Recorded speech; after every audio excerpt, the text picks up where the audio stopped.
Good evening, everybody, or perhaps good morning for those of you joining us from China. I'm James Heimowitz. I'm the president of China Institute, and it's a delight to welcome all of you for what promises to be a really fun-filled evening. Very much looking forward, and tonight is truly going to be special. It really reminds me, China Institute was founded in 1926. And for nearly 100 years, we've been helping Americans to better understand China through its art, through its culture, through its language, through its business practices. And our connection to Broadway really goes back to the very, very early days of when China Institute was founded. In 1928, we collaborated to bring over a famous Chinese opera star called Mei Lanfang, who was really viewed as pretty much the pinnacle, the father of Chinese opera at the time. And nobody expected him to do very well on Broadway because it was a rather arcane art form. Much to everybody's surprise, he had an amazing stint on Broadway. And so when I think about from 1928 coming now to 2021, and our link to performing arts and to Broadway has never been stronger than ever, I want to give a big shout out to our trustee Bob Nederlander from Nederlander Worldwide for helping us not only to bring this really important program to life, but for everything that he does in helping China Institute to help our audiences connect China and America. So I don't really want to spend a lot of time talking about China Institute, but I do want to turn it over to Chairman Zhou Bing from the Shaanxi Tourism Group, who's equally committed to connecting Broadway and the culture of America and making that available to the people of China, because a bridge really means there needs to be two-way traffic. So I'm delighted we'll be hearing a speech a few minutes from him. Stay tuned. After that, it promises to be really entertaining. In addition to the dialogue that we'll be having with our presenters, we'll also be able to see some of the numbers and clips from the upcoming production. So without further ado, let me turn this over to Chairman Zhou Bing in Xi'an. Dear President Hermans, dear Robert Nederlander, ladies, gentlemen, good evening. I'm glad being this meeting. Next, I will make a talk with Chinese. 作为音乐剧《丝路之声》的投资方和联合制作方呢，我很高兴，本次与尼德兰集团呢实现了一次成功的跨国合作。《丝路之声》这部音乐剧呢，从发起、策划、队伍的组建，到今天呢，即将面向观众，整整呢跨越了4年时间。我记得2016年呢，我和鲍勃在中国西安头一次相见，我们相谈甚欢。当时我提出，可不可以我们双方合作，做一台反映丝绸之路文化和题材的音乐剧？那么鲍勃呢，很开心听到我的提议。2018年呢，我们在纽约，在他的办公室呢，我们又进行了深入的探讨。这次探讨呢，我们确定了题材、故事框架、制作班底和一系列重大的问题。从这个时候呢，这台音乐剧的制作进入了实质性的阶段。陕西旅游集团呢，是一家具有22年历史的中国企业。近14年来呢，我们在旅游演艺方面呢，进行了卓有成效的探索。我们的实景演出长黑歌呢，是中国旅游实景演绎的标准起草者。我们现在呢，有16台旅游演绎常态化演出，一部分呢在陕西省内，在省外呢，在海南我们还有红山娘子军、重阳走鸡站等一系列项目。我们所有的项目给尼德兰的集团在 Broadway 的演出是一样的，完全依靠旅游市场，由观众购票观看。这是我们两家合作的最坚实的基础。我们两家的根呢，都深深的扎根在市场之中。中国的汉代呢，开辟了从长安向西，经过中亚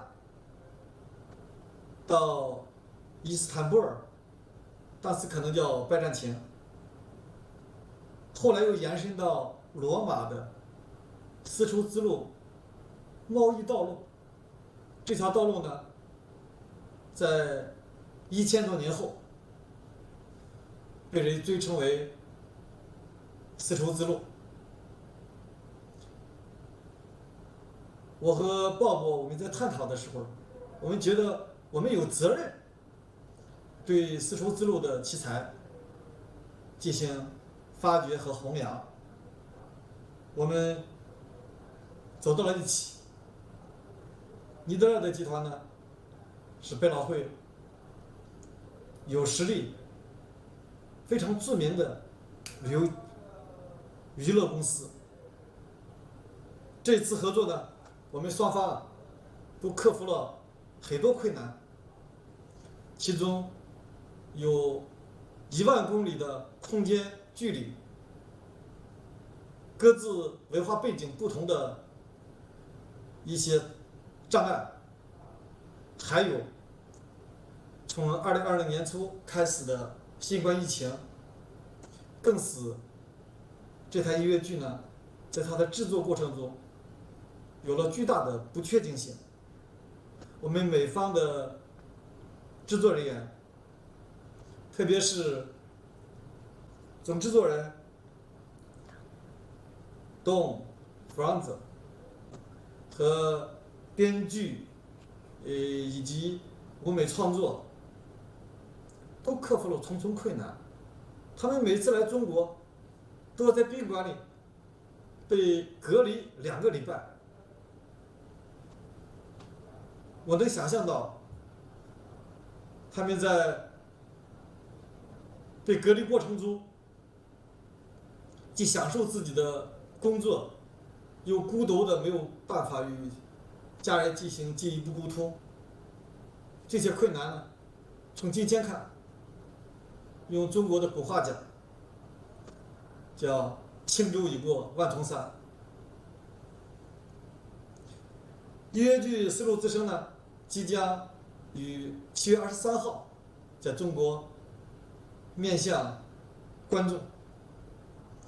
那么，这是台艺术盛宴，我相信我们一定会取得成功。非常感谢呢，华美协进社给我们提供这一次机会。我希望呢，这个华美协进社的各位朋友进一步关注丝路之声音乐剧，关注尼德兰的，关注陕旅集团，我们联手会向这个世界呈现一幕又一幕精彩绝伦的丝绸之路。谢谢大家。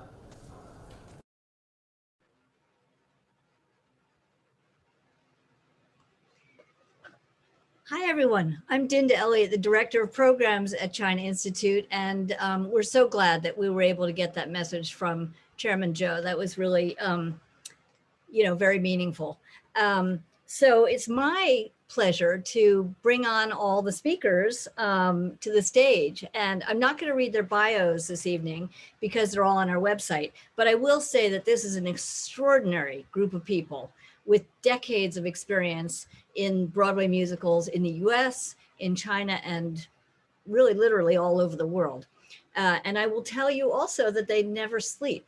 As we were preparing this program, we were constantly receiving messages, WeChat messages from them at, in the afternoon, our time, in the middle of the night. So I hope that after the show opens on July 23rd, that you'll all be able to get a little bit of a break. But anyway, so let's bring them all on. Can you all please turn on your cameras and mics?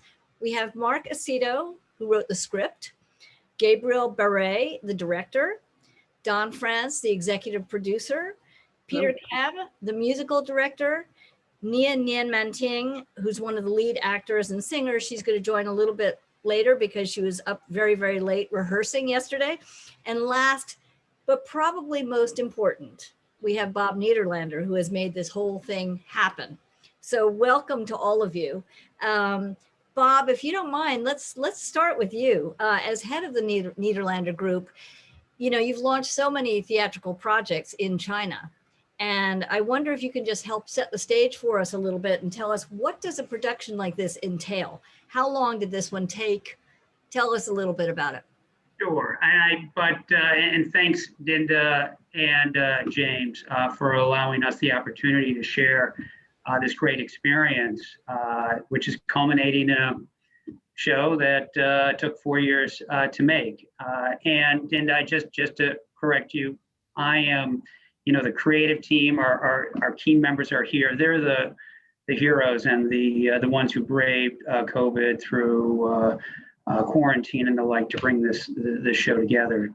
For us, it starts with a great partner, and as Chairman Zhou Bing mentioned, we are fighting the challenges of distance, language, just doing business, producing theater in a different way, but we share a common vision to bring a great story to audiences in China and elsewhere around the world. And I feel we've done that. Bravo, bravo. So tell us a little bit before we move on to the creatives. What is this? What's involved in, how do you make money off of a show like this? What's the sort of business model?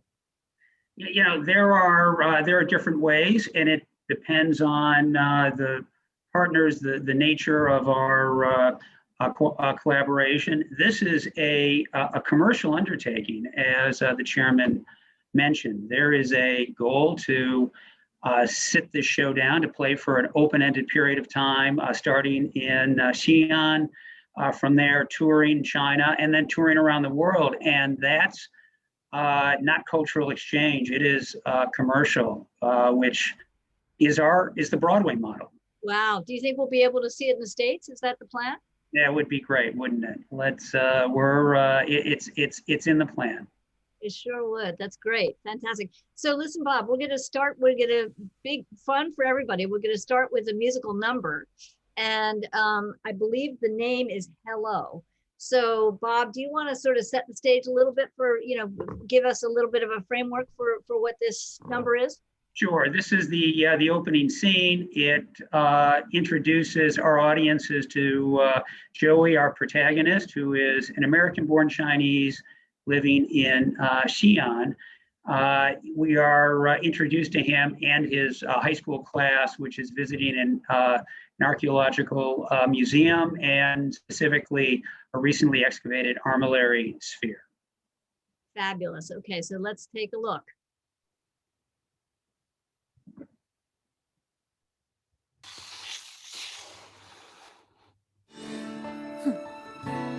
OK，行啊你开机，来了。 and action。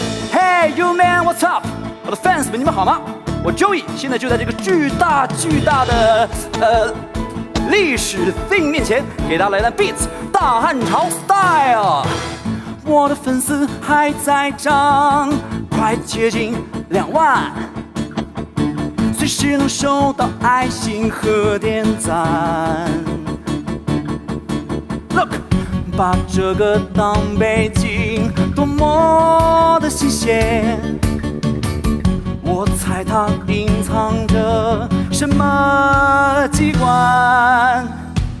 动动你的手指尖，送一个笑脸，至少我不会感觉很孤单。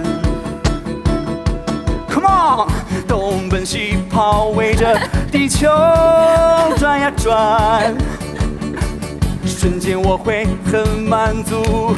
虽然满足很短暂 ，So I'll just say hello, hello, hello。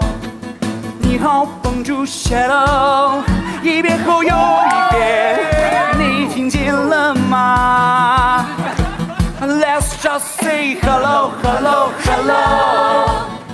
瞧，安妞，库尼基哇。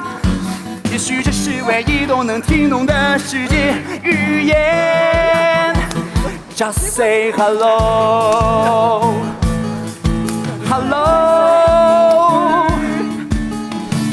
我奔波在世界各地，停留很短暂，停留也都很短暂。朋友都是隔着手机见面，都是隔着手机见面。我父母希望我。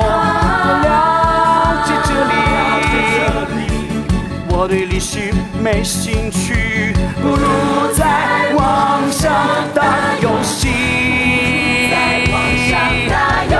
So I'll just say hello, hello, hello. 你好，帮助 Shadow， 一遍后又一遍，你听见了吗 ？Let's just say hello, hello, hello. 瞧，安妞，库尼基哇。世界语言 ，Just say hello。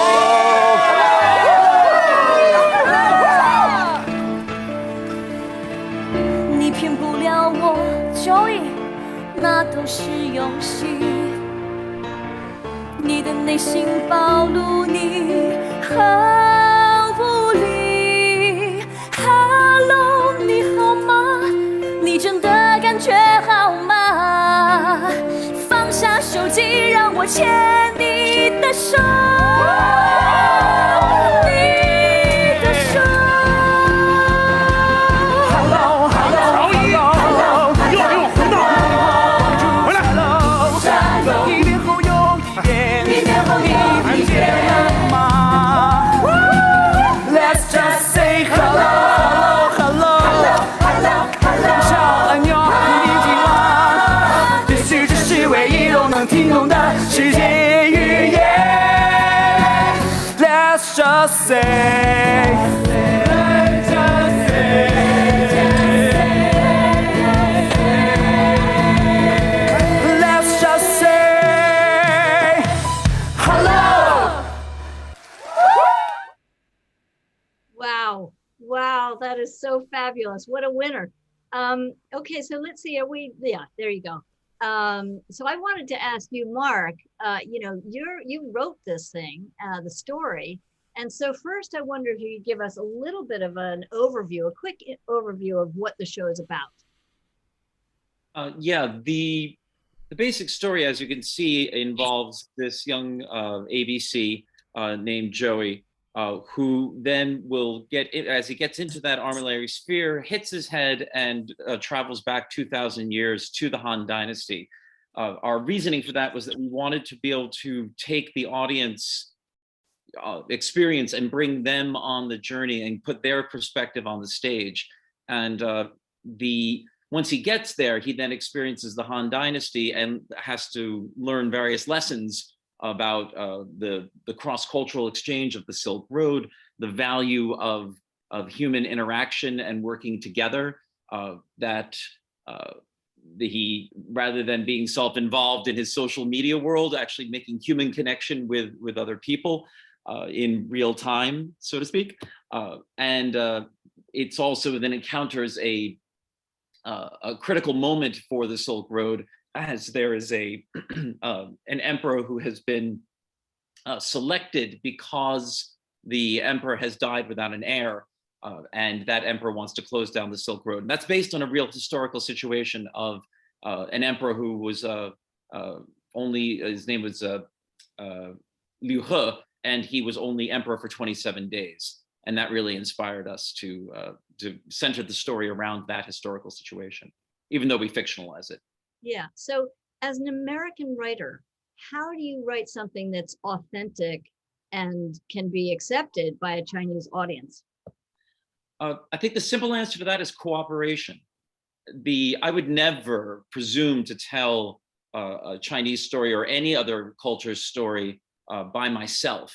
And certainly I would never do it unless I was invited to join in that process. So it's not an issue of cultural appropriation, it's an issue of cultural appreciation.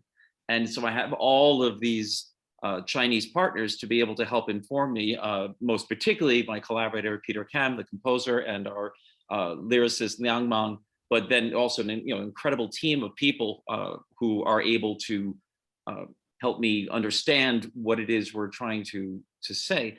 It's, they say that writers should write what they know, but if that were true, then we would all just be writing memoir. It's not about writing what you know, it's about knowing what you write.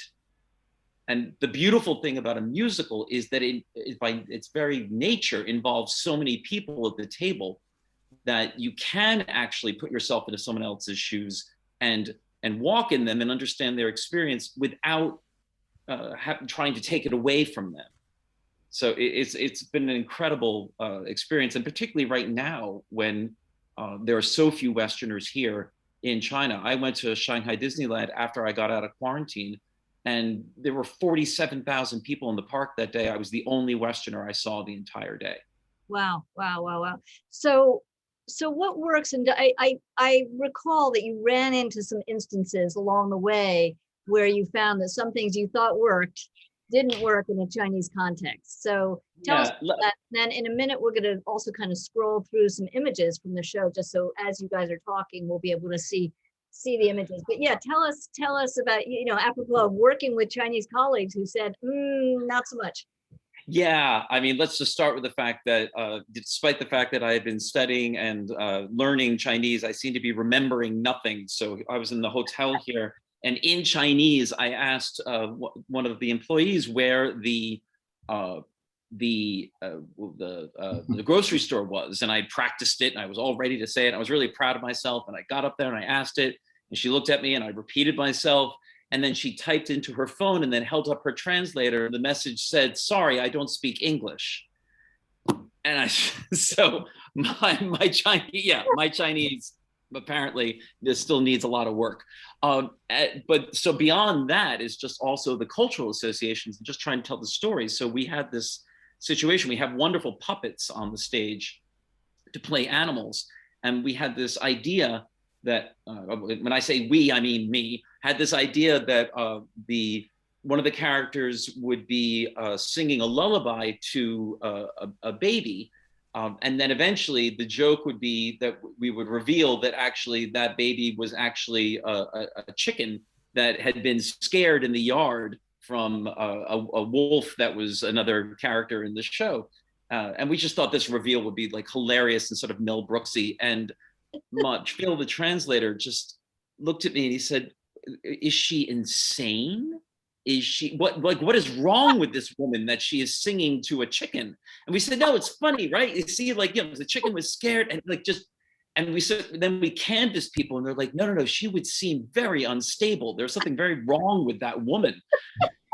So there is no singing to the chicken's still in the show, but there's no singing to the chicken any longer. That's that's a great story. I love it.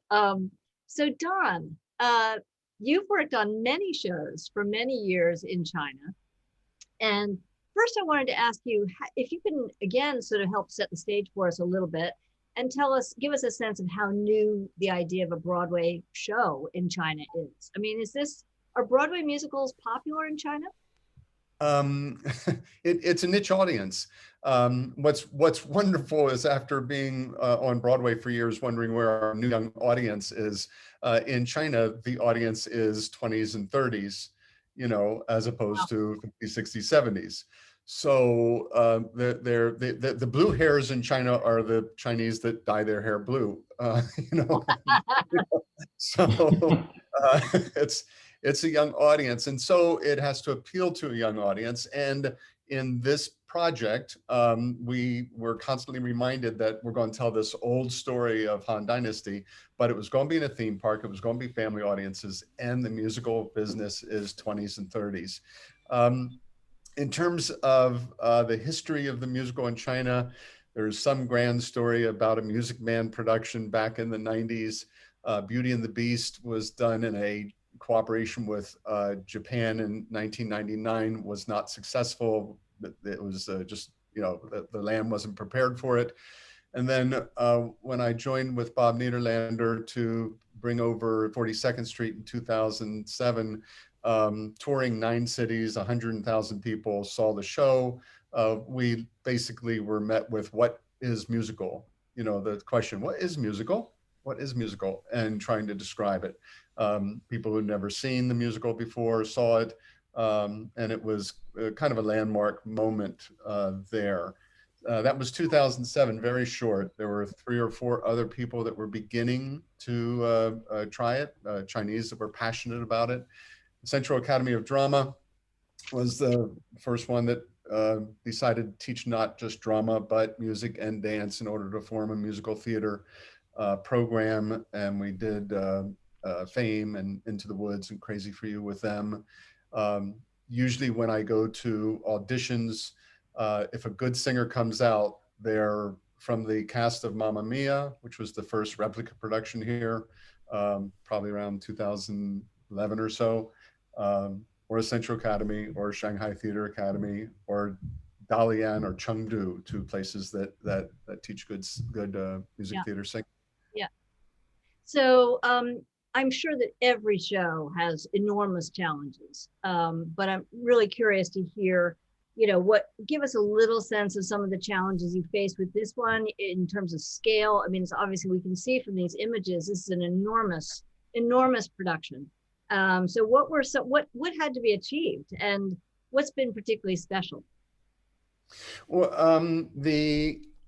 I think we can all imagine what COVID did in the process. And so I kind of won't go into that. There was a lot of Zoom, there was a lot of changes. There were people that were supposed to come that couldn't.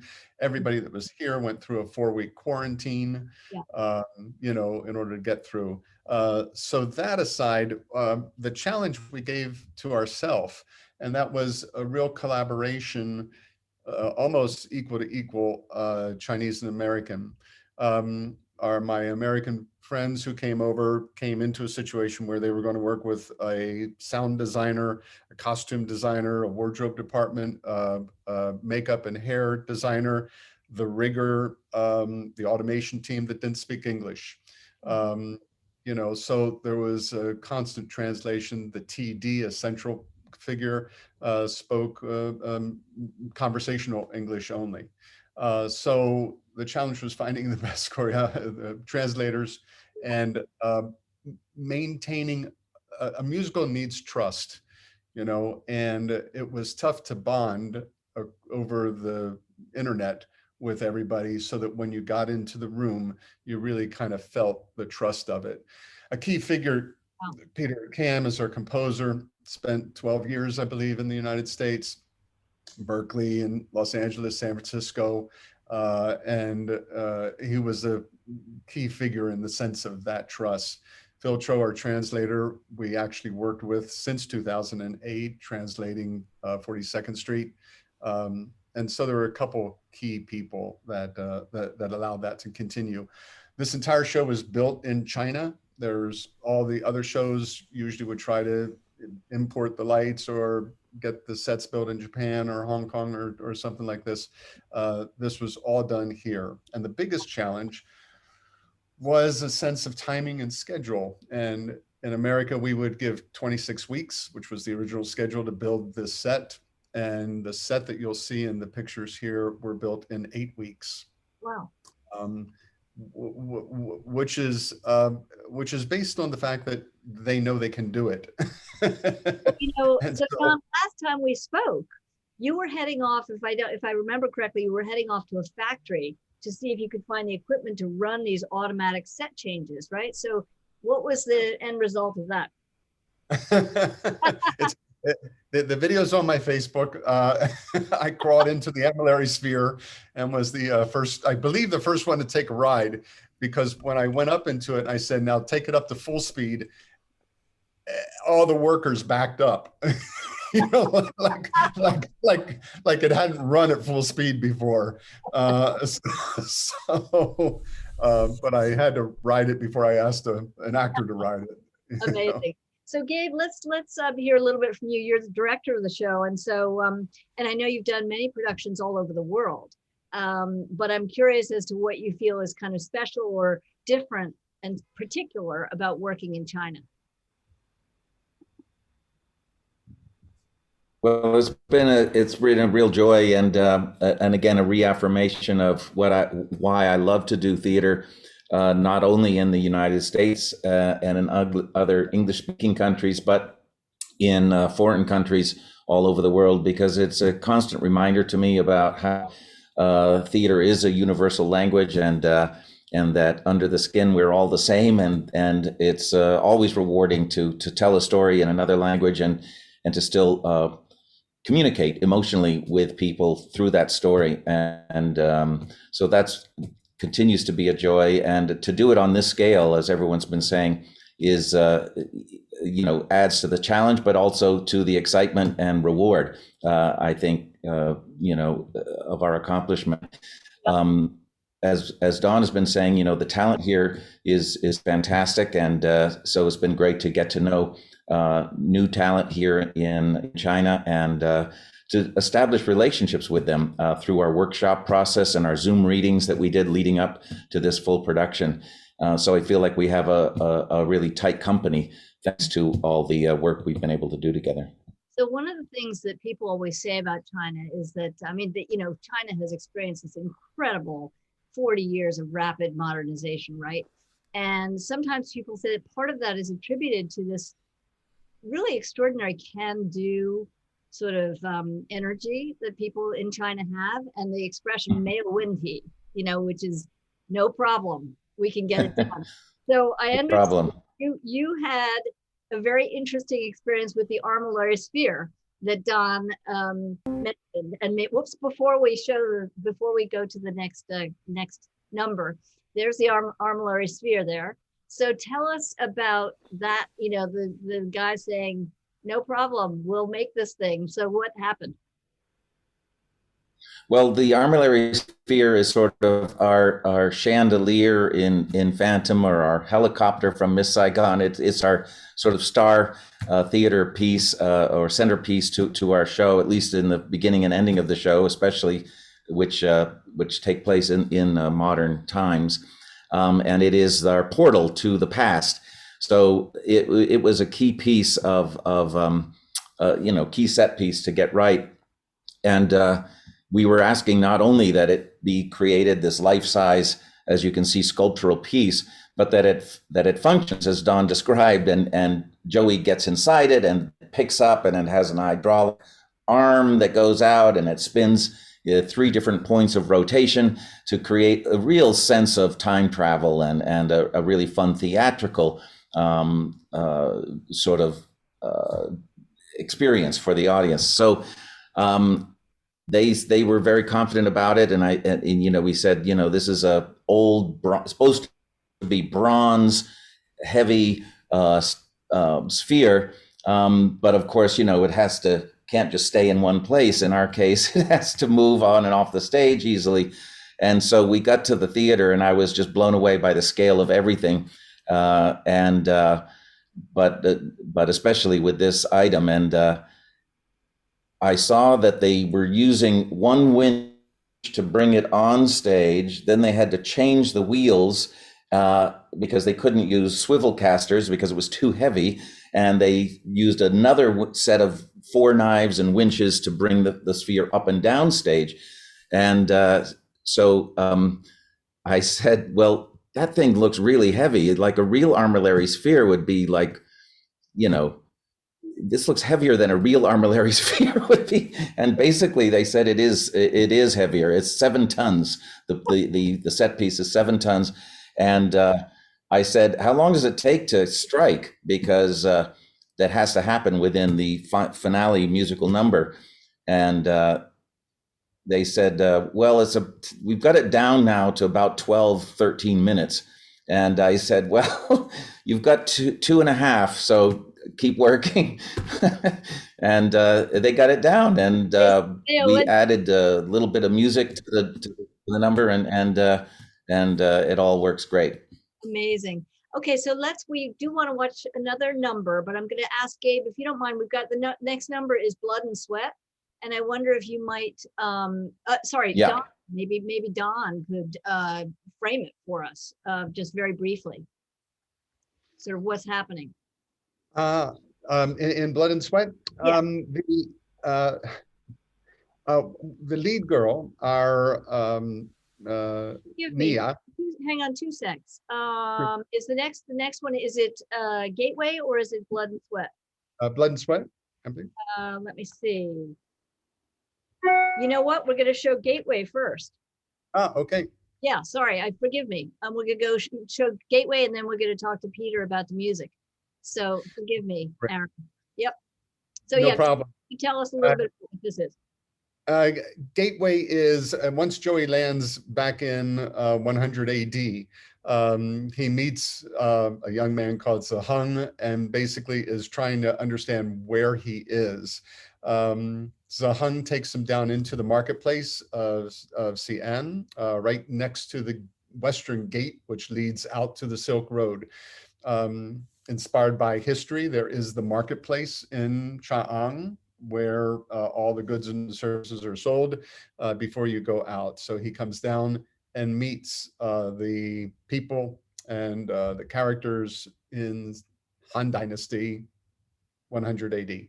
Fabulous. Okay, thanks. Let's listen.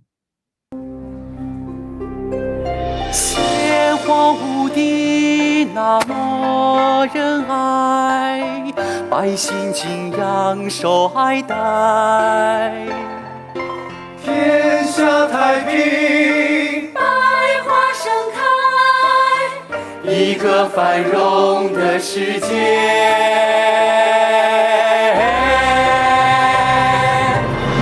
我们站在一扇巨大的门，能打开天地乾坤。我们通过世界之门，万里相见不陌生。这是一扇两眼能开的门，东南西北都丰收。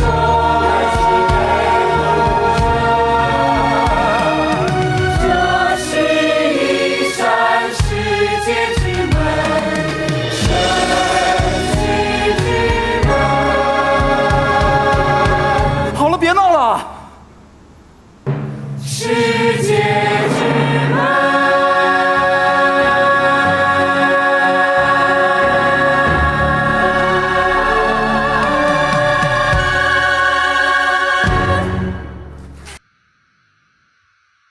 Fantastic. So this is the perfect moment to have a conversation with Peter, who is the musical director of the show. And Peter, this show the music is truly bicultural. So tell us a little bit about how you combine traditional Chinese music and Broadway style. That seems like a very, very tough challenge.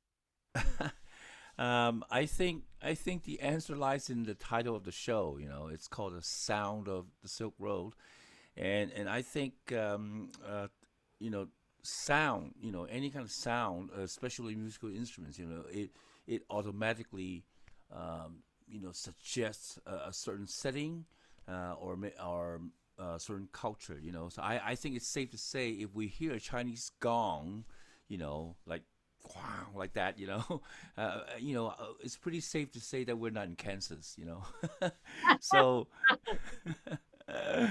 and I think so. Sound, it evokes, a culture, a place, a time period, and especially when we listen to music, melodies, yeah, in a musical. It suggests a certain quality when we listen to certain kinds of melodies, So I think the key here is to, we're not trying to do a pure Chinese musical, we're trying to combine these elements. So I think melody is the central element. When we hear a melody, it automatically suggests, a certain culture. So that's one kind of sound. And then when we hear harmonies, chords we play on instruments, we call them chord progressions, different harmonies, they suggest another kind of culture. So I think what we did here is that the melodies are predominantly Chinese in flavor, but it is set into harmonies that musical theater audiences and Western audiences can recognize. It's Western based culture.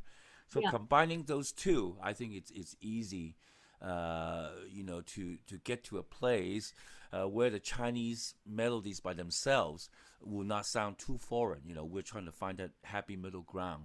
So that's what we did in here in the Sound of Seoul. So Peter, I know there is a part, one scene anyway, where you turn to traditional Chinese opera. I'm not sure if this is the scene that's on the screen here, but the traditional. It is.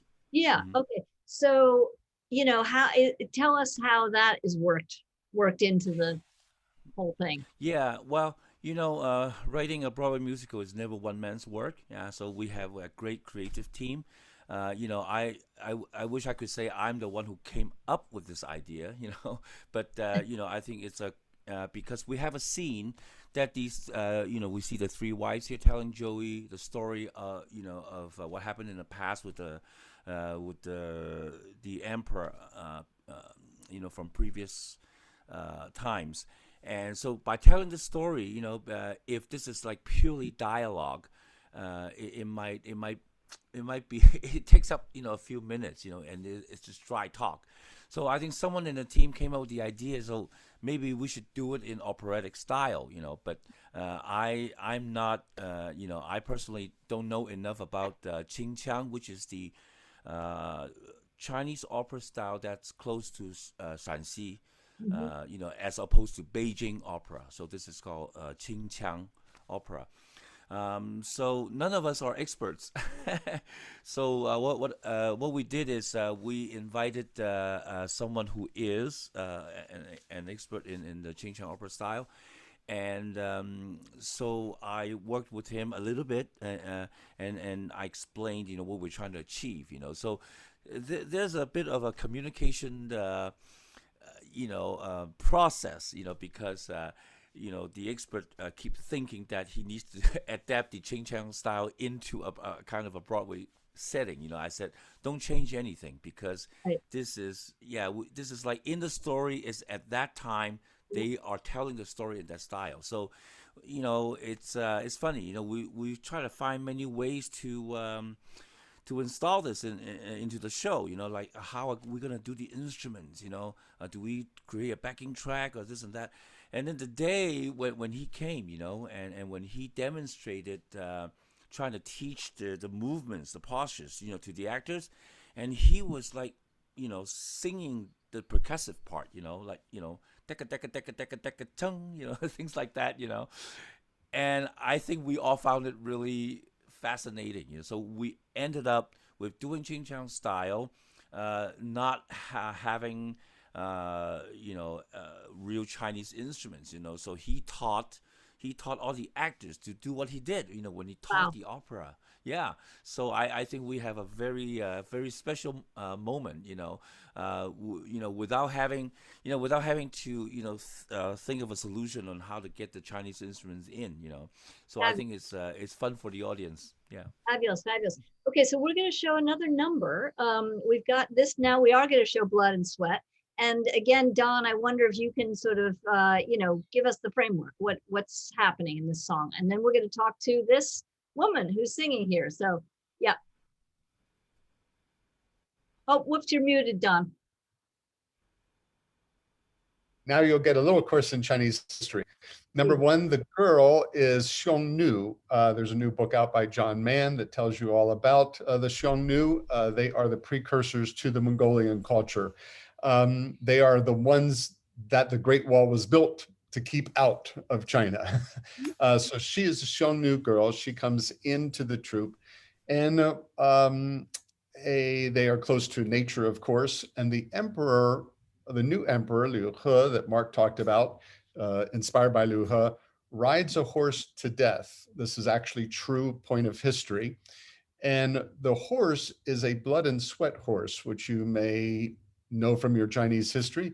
These were larger, stronger, faster horses that the Han Dynasty found on the Silk Road and got in order to strengthen their cavalries to beat the Mongolian small horses. So they were seen as the strong, powerful, almost majestic, godlike horses.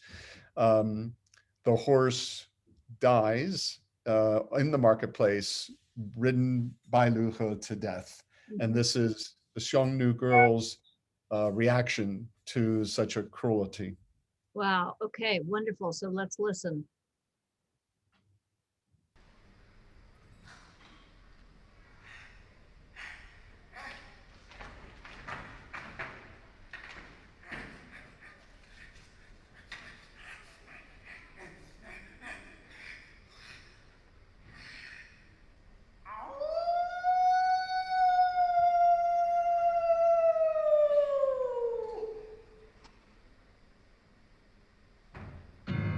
Hey!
Okay, so Nia, can you join us? I think Nia has joined us. Nia is the person who just was singing. Her name is Nia Nian Manting, and we're so happy to have you with us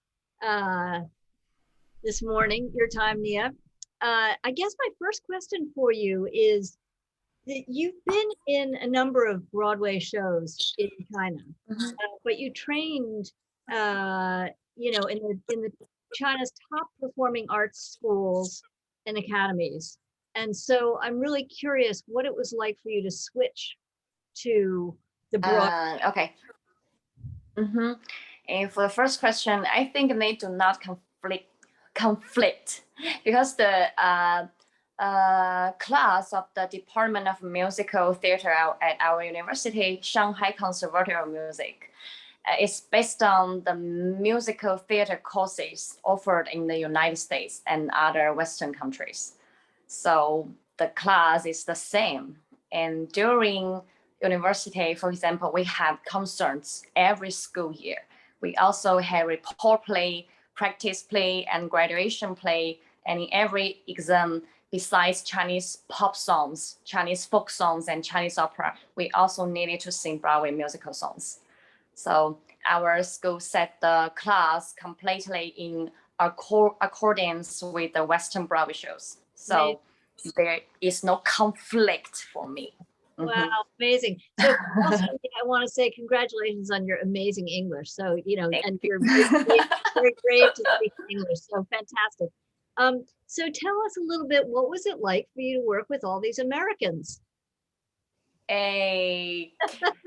I think American way of working is not the same as Chinese way of working, because in China, most of the time we are still figuring out things during the creative work. And in this process, we will need a lot of discussion. The director will think how we should be, and we will give our ideas to the director.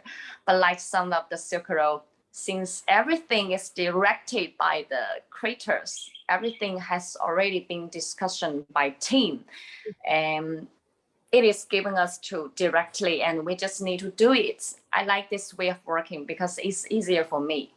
And I think need follow the instruction given by the director, by Gabe, then present and add my own ideas directly on stage and show it to the director. Okay. It sounds like those Americans were pretty strict though, no? Yeah.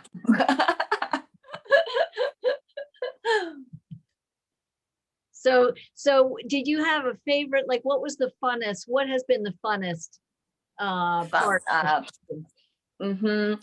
I think the most fun part is, I think we have a great cast.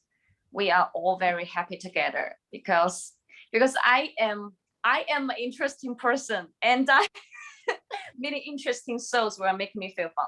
That's the most fun part. Wonderful. Well, it's so cool. And that song you just sang was just unbelievable. Thank you. It's obviously so talented. So let's pull out of the images now, and we just have a few more minutes. But I wanted to, I guess, to turn to all of you and ask you to share a few thoughts about what some of the biggest surprises were for you in this production. You know, Gabe and Don, you were talking something about colors. Maybe that's something you want to talk about. What were things that you learned and things that were surprising? Gabe, you go first.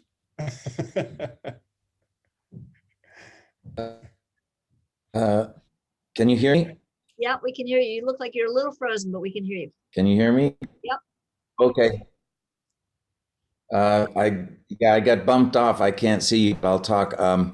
Well, the biggest shock for me was walking into the theater in Hong Kong where we picked the show, and we were there for a month doing that, and just walking into the theater itself was just mind-blowing to realize this was our new home for a month, but also to realize, as I mentioned earlier, the scale of the show. And it reminded me how many hundreds of people really were working on this show, from not just US and China, but from countries in between, and just reminded me what a collaboration musical theater is in general. And just seeing the scale and size of the show really, really hit home for me at that moment. Yeah. How about you, Mark and Don? Don, you want to go? Well, we were talking about surprises during the, and there was one surprise in the dress rehearsal. We were scheduled at 7 o'clock, and the audience was ready, and the cast was ready at 7 o'clock. The ability for musical theater to grow. Whoops, did we just lose Don? We may have just. Yeah, he just, I can continue the story till he comes back if you want. What happened was we were literally, it literally was 7 o'clock and we were just about to start, and we received a phone call. VIP who wasn't even invited to the show but had decided to attend. This was an invited dress rehearsal, our second one in Hong Kong, one of two, had just phoned somebody and said that a leader high up in the party was planning to attend, but he was going to be half an hour late, and we had to hold the curtain for him. And so we did, and Don is back. You want to jump in? Maybe he can pick it up there. I was filling in, Don. Yes, thank you. Go. So go ahead, Gabe, because I don't know where you are in the story. But I just mentioned that, so we waited for half an hour, and he ended up showing up, and he loved the show, and we got to meet him afterwards and all. But it's amazing, that everything stops if it has to do with somebody who's, and so I can't wait till I'm late to my next Broadway show, and I call Bob and say, do you think you can hold the curtain for me? See what he says. How about you, Mark? Any surprises? I'm going to use your question as an opportunity not to answer it, but to kind of give a shout out to our team. One of the things that I guess it's a surprise. It's that as we saw the generation of talent, it's very young in musical theater here, and that goes also for the management talent. And what's so exciting to me as a feminist ally is to see that the majority of the next generation of managers, theater managers, general managers, stage managers, producers on our team and on other teams that I'm a part of is female. And there's just an extraordinary, whole sort of class of leaders coming up in the Chinese musical theater that are all women, and it's thrilling to be a part of that shift, and to particularly because we have this team of of old men.